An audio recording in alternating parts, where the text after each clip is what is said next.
긴 지문을 공부할 때는 어떻게 해야 하는 것일까요? 그러면 시를 전반부랑 후반부로 너가 나눠서 전반부 3번 읽고 전반부에 대한 내용을 암기해서 쓰고 후반부에 대한 내용을 3번 읽고 후반부에 대한 내용 쓰고 그러면 전반부랑 후반부로 나눠서 하면 될 것 같아. 고민의 답이 된 것 같죠? 긴 작품의 경우 전반부와 후반부로 나누어 학습하면 효과적인 학습을 할 수 있습니다. 그리고 해송 공부왕은 소설같이 장편인 내용은 5회 이상 정독하고 갈래와 시점 정도는 꼭 정리하라고 조언해 주었습니다. 그러면 예진이가 마무리하는 모습을 마저 지켜볼까요? 여기서 틀린 거나 모르는 거 빨간 펜으로 체크해요, 지금.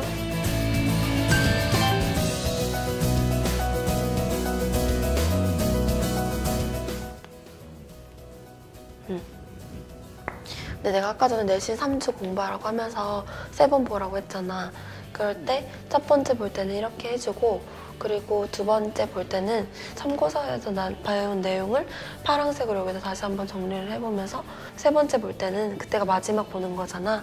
이거 한 장만 보면은 너가 뭘 알고 뭘 모르는지 딱 보일 수 있게. 그래서 시험 전날에는 그것만 볼 수 있게 하면 될 것 같아.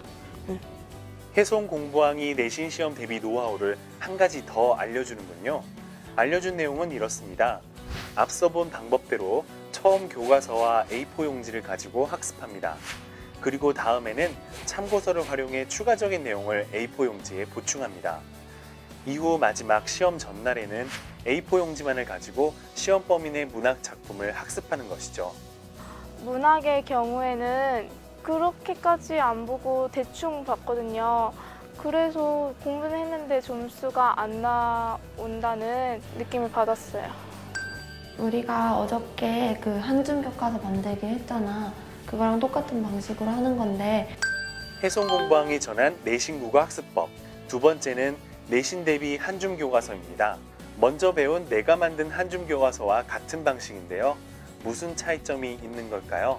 너가 이거 기출문제를 풀고 나서 그러니까 기출문제는 이 문제집을 오리지 말고 이걸 한번 복사를 해서 그래서 오려서 잘라서 붙이는 거야. 그래서 우리가 어제 했던 것처럼 뭐 오답풀이 너가 왜 이 방식으로 생각을 했는지 쓰고 그 다음에 정답풀이를 쓰면 돼. 근데 정답풀이 쓸 때 어떤 설명을 들으면 가장 적절하냐면 출제하신 선생님한테 가서 선생님 이게 왜 정답이에요 하고 물어보면 한글 선생님이 설명해 주실 거 아니야? 그래서 그거를 정답풀이로 쓰면 될 것 같다.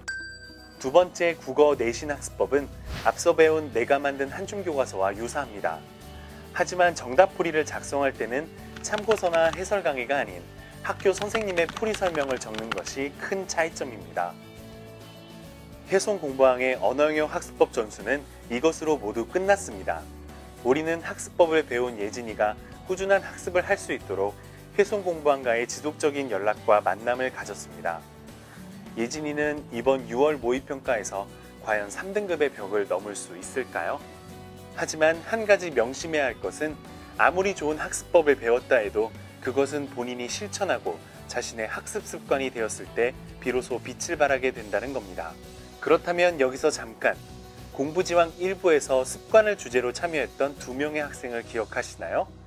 놀기만 좋아하던 고1 태용이, 미술학원을 다녀 학습 시간이 부족했던 고3 민준이, 이 두 학생이 그동안 학습 습관을 잘 지켜왔는지 찾아가 봤습니다.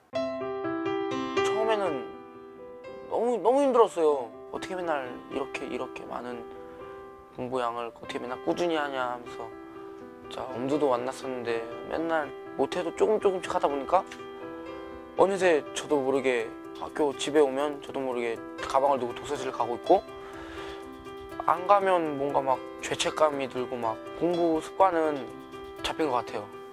공부 지왕 촬영할 때는 그 독서실 가면서 학원 끝나고 독서실 가서 그런 식으로 공부를 했는데 요즘엔 또 실기도 힘들고 하다 보니까 그렇게는 안 하고 공부 방법을 바꿨어요.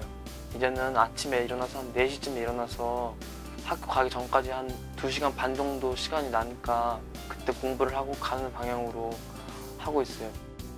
다행히도 1부에 참여했던 민준이와 태용이 모두 부족하긴 하지만 꾸준히 실천하려 노력하고 있었습니다. 비록 시험 결과가 바로 향상되진 않았지만 두 학생 모두 다음을 위해 열심히 공부하고 있는 모습은 예전과는 많이 달라진 모습이었습니다. 자, 그럼 다시 본론으로 돌아가서 예진이의 6월 모의평가 결과를 확인해 볼까요? 고등학교 진학 후 단 한 번도 언어 영역에서 3등급의 벽을 넘지 못했던 예진이 한 가닥 실마리라도 잡고 싶은 마음에 이번 공부지왕 2부에 참여를 결심했었습니다. 그리고 그 결과는 생각보다 놀라웠습니다. 예진이의 6월 모의고사 원점수는 98점. 그토록 오르지 않던 언어 영역 성적이 공부왕의 학습법을 배운 지 한 달도 되지 않아 1등급으로 올라섰습니다.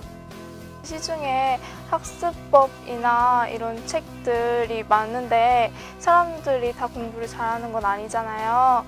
그래서 나한테 정말 도움이 될까 하는 의구심이 들었는데 꾸준히 멘토 언니하고도 만나고 제작진하고도 만나면서 실천할 수 있게 도와주어서 제가 공부 방법을 바꿔서 성적을 올리는데 많은 도움이 되었어요. 공부왕들이 알려준 학습법이 많은 도움이 되었다고 말했지만 이번 결과를 만들어낸 것은 공부지왕 2부에 참여한 예진이의 용기와 노력, 꾸준한 실천이 만들어낸 것입니다.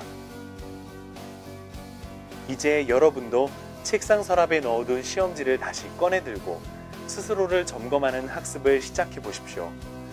비록 처음 하는 학습법이 어색하더라도 짧게는 일주일, 길게는 한 달까지 모의고사를 공부했던 공부왕들처럼 기출문제 활용을 실천한다면 보다 나아진 자신을 확인할 수 있을 것입니다. 국어 공부를 많이 하게 돼서 성적이 많이 올랐으면 좋겠어요.